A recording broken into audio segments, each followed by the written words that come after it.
Samantala, matapos ang serye ng malawakang public consultation para sa 6 na versions ng districting bill ng BARM, naniniwala ang BTA Parliament na magiging legally compliant ang nakatakdang BARM election sa March 2026.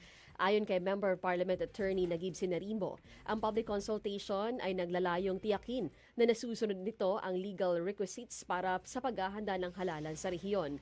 Dumaan anya sa masusing pagsusuri ang mga panukalang batas dahil sa mataas na attendance ng isagawa ang public consultation.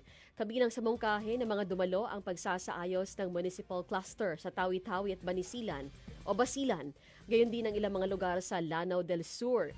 Nang isagawa ang konsultasyon, mainit na pinag-usapan ang tungkol sa hangganan ng mga distrito, presentation ayon sa populasyon at alokasyon ng mga pwesto sa inaasahang parliamentary setup. Ibinahagi rin ng mga stakeholder ang kanilang pangamba hinggil sa pangangalaga ng minority representation, pagpapanatili ng geographic contiguity at pag-angkop ng mga distrito na umiiral sa social at economic condition.